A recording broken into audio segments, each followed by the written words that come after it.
The name's Bond. James Bond. No. I am your fathers, brothers, nephews. Why so serious? Cousin's former roommate. I am vengeance. I am the night. I am Matt the Man here, and welcome back to our podcast today. I'm here with my co-host, Zack and Zack. How are you, Zack? I'm doing good. You? Good. Today we are going to discuss one topic today. Those of you who have been following the news or any movie sites, you know about the AMC GameStop debacle that happened last week with the stock market. Zack, do you want to give us a little overview real quick? Not going into, too deep, but just on the surface level. Yeah, sure. So the main point of this was that Redditors got together and said, hey, we're seeing that these hedge funds are doing some short selling, which is a complicated process. Better just to Google it. Short selling, you can find out exactly what that is. But basically, it's a manipulation by people who have a ton of money to screw over different people. So basically they said, hey, we saw that, and they're doing it to AMC, GameStop, and all these other things. And they said, well, we all just got a $600 stimulus check, so we all have some money to play around with. So why not just throw a couple $100 to try and make the stock prices for all these things go up instead of down, which is what short selling is trying to do. So they instead of the stocks going down, they then went up, and then the hedge funds then had to pay back a higher price on their short sell. Instead of gaining money, they lost billions. So you're saying if I had stock at AMC, I could be a millionaire right now? Yeah, so if you had, before all this happened, if you had, 100 stocks in AMC, and, it went from, this is hypothetical, but let's say it was at 100, and now it's at, 1,000, and then you sold, you would have had that much of a profit in what had happened. My mother would be very proud. But today, not so much.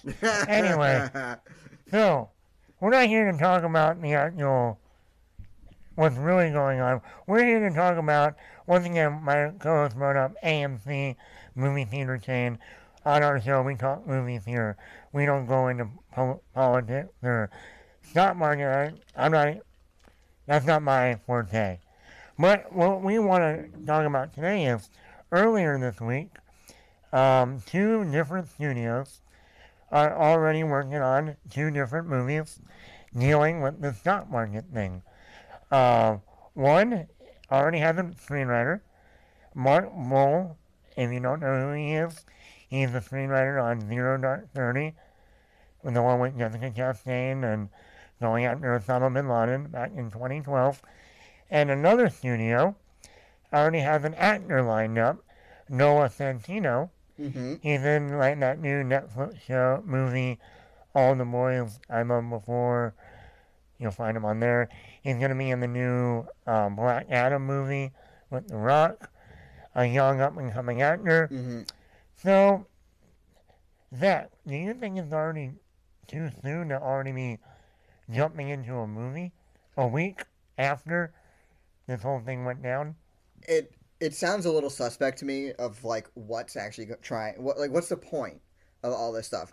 Sure, it's a big hot news topic at the moment, but to make it into a movie, what I would say is that I think that someone somewhere had already written a screenplay for a financially driven stock market story, and then they saw this happen and basically said, I can change a couple things here and there, and then all of a sudden make this fit. Now, I want to bring up a few years ago, I think it was 2013, 2014, they did have a movie called The Big Short, and that dealt with the 2008 the stock market crashing because of the home buying, if I do remember. And that was with Christian Bale, Ryan Gosling, Steve Carell. Now, there's been talk in Hollywood about almost doing a sequel to that movie. So do you think maybe they did have a script lying around that was going to be a sequel with the current stock market, maybe post-COVID or during COVID, and then they said, hold up, we just got real intel on something really happening right now. Let's rework some stuff in the script that we have and focus on this AMC GameStop. And basically call it The Big Short 2.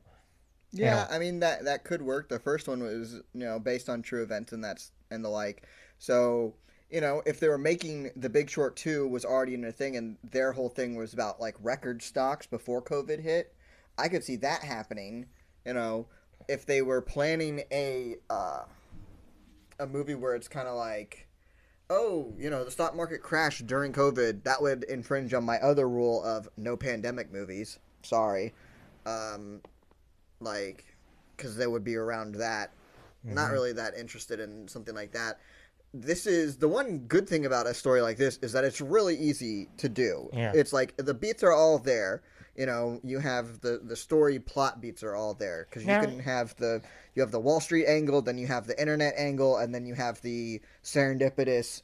Oh, I didn't even know this was happening. I just happen to have stocks in AMC or GameStop or Nokia or BlackBerry, and then all of a sudden you wake up one day and it's like, oh, I'm a millionaire. Awesome, sell. Now, one of the articles also mentioned that they didn't say, one said it's a working title, one said it might actually mean the title, The Anti-Social Network. Now, if you will remember back in 2010, we had The Social Network, directed by David Fincher with Jesse Eisenberg playing Mark Zuckerberg. Mm-hmm. It was the breakout role for Andrew Garfield as his partner.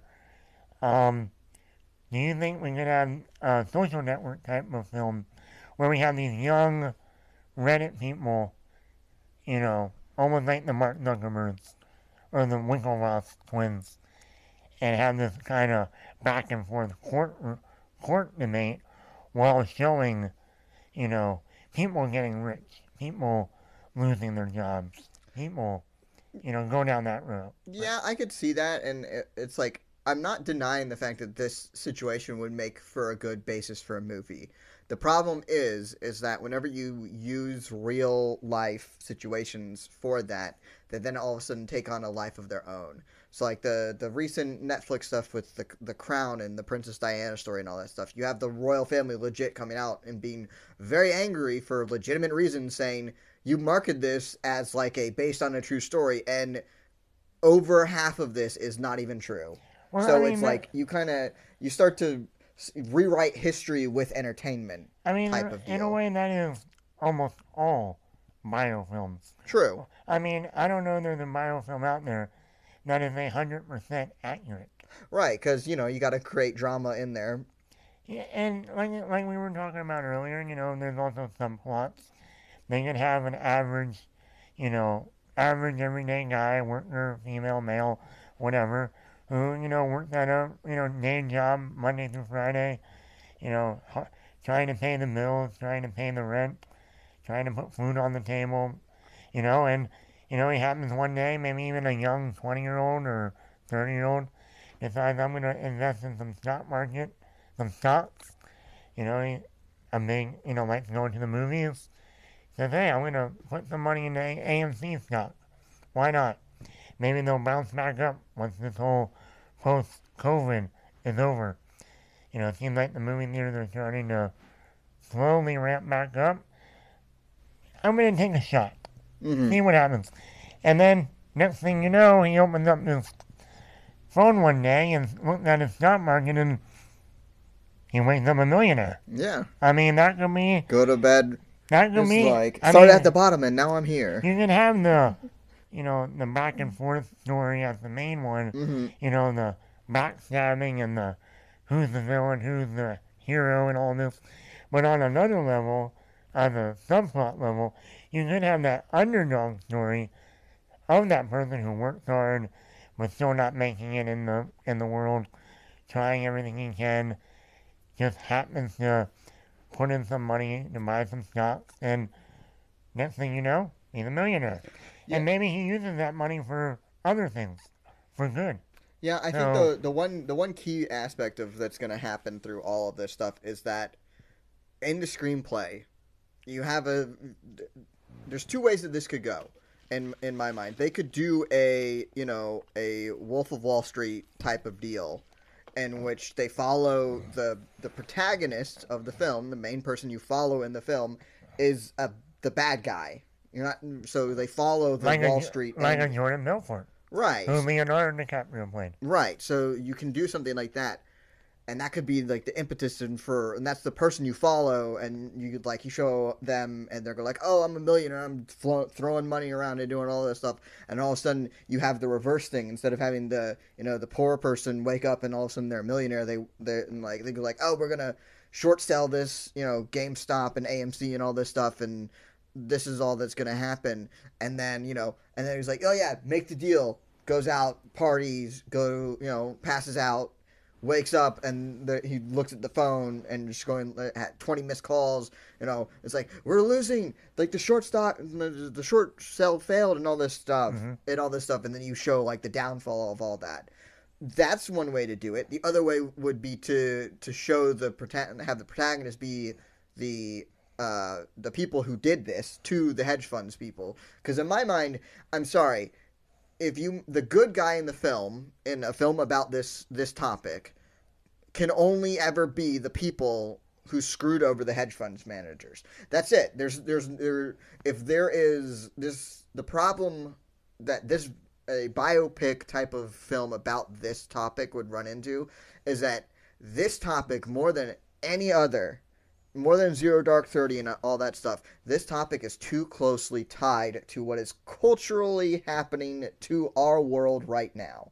So, when The Big Short was made, it's looking back several years later at the housing market and all that stuff. Almost 8 years later. Right. It's a retrospective biopic. Well, it's not we're still going, like, the problems of the housing market, while the ripples were still hitting, it was not like we're currently in it. Now, speaking of that, we talk about The Big Short, let's go to another movie, Zero Dark 30, where they were filming that movie.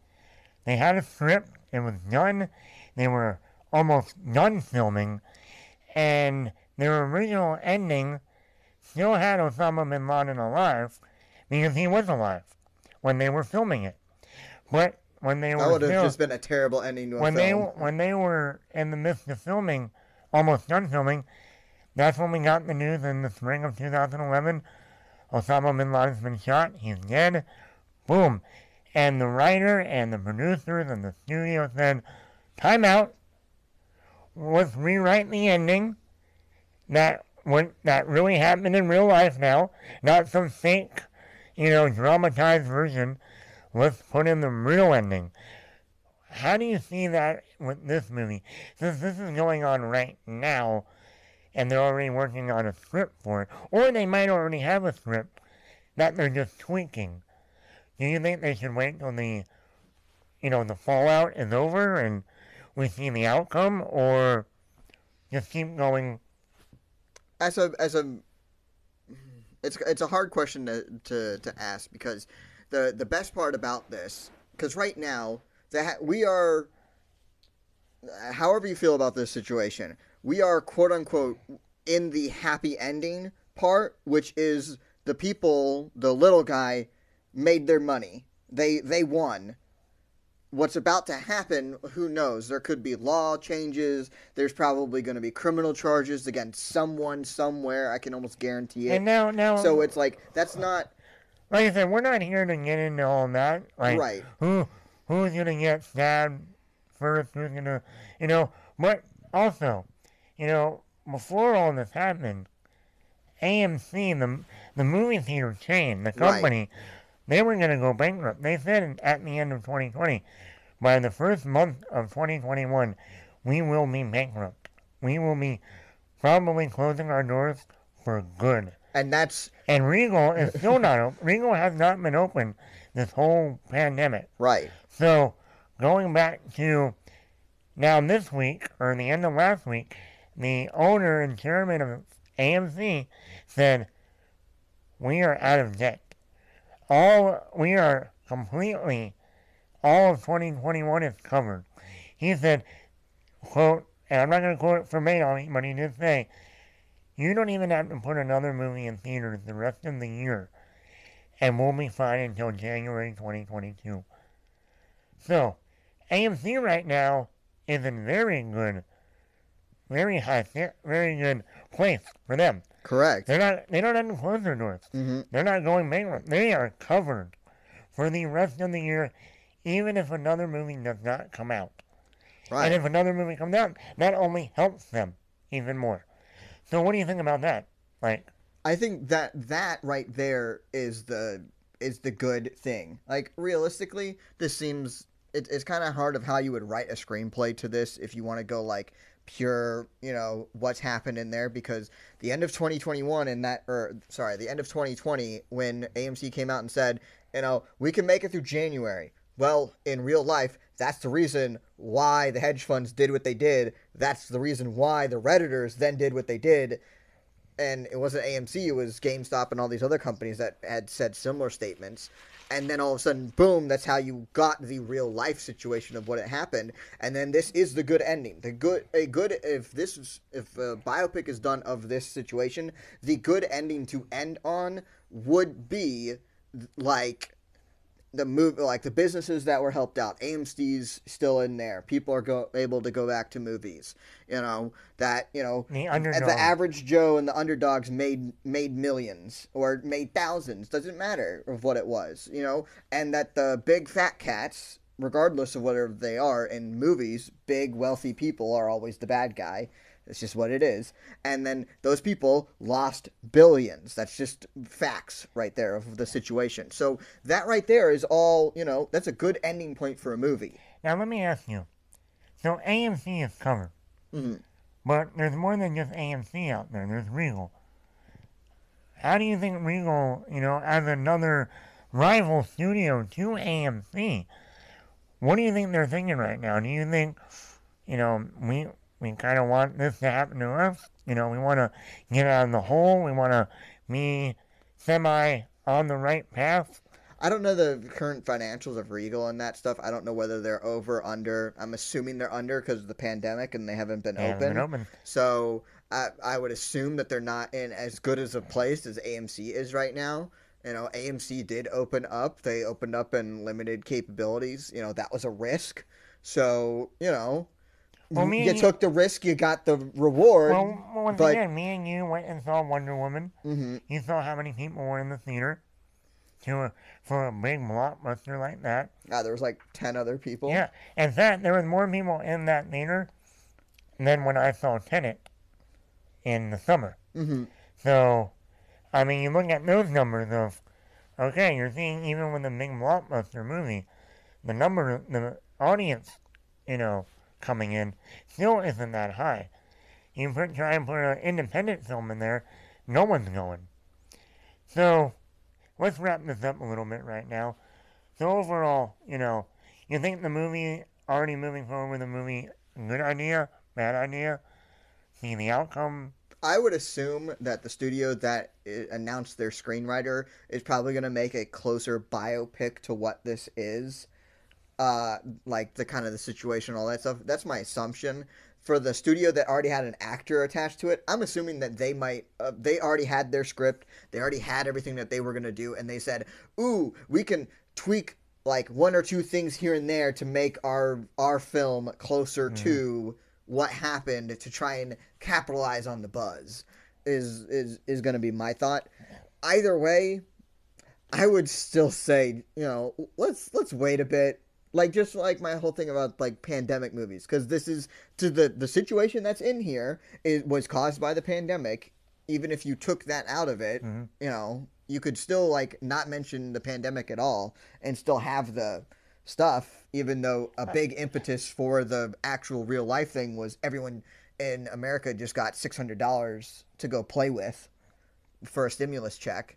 And, I'm using that as, facetiously, but, that money did help out people. So, yeah, we'll see. I'm sure we're going to find out news coming out in the coming months. Maybe a director, maybe they can go after a Fincher or a Scorsese or an Adam McKay. All three of those people, one did The Wolf of Wall Street, one did The Social Network, one did The Big Short. Mm-hmm. So I'm sure they're going to be looking at those three for their, especially if one's looking at an anti-social network, where you already have a director out there. One's looking at more like a Wolf of Wall Street vibe, that energy. You got Scorsese, Or like I said, you want to do the 2008 housing market crash. You got Adam McKay who tackled that. So we'll see what directors, who other actors they line up, and what movie out of these two actually comes out first. Because that's also a big thing because you remember when there was like multiple Hercules movies that came out. And The Illusionist and The Prestige. Right, and there was so much when you put out Armageddon, you did that. You put out movies that are too close to each other, and then it's just going like, oh, who cares? Yeah. So really, whatever the first one is going to be probably the higher moneymaker. Mm-hmm. And then the second one's hoping that the first one bombs. And I'm sure because then they could come back and say, you saw that one, but we're the ones who took our time and did our jobs right. And always remember to like, comment, subscribe wherever you are. The podcast is available wherever you want to get your podcast. If we are not there, let us know, and we will get there. Remember to like our Facebook page, Attack Bat Productions. Thanks for listening, everyone.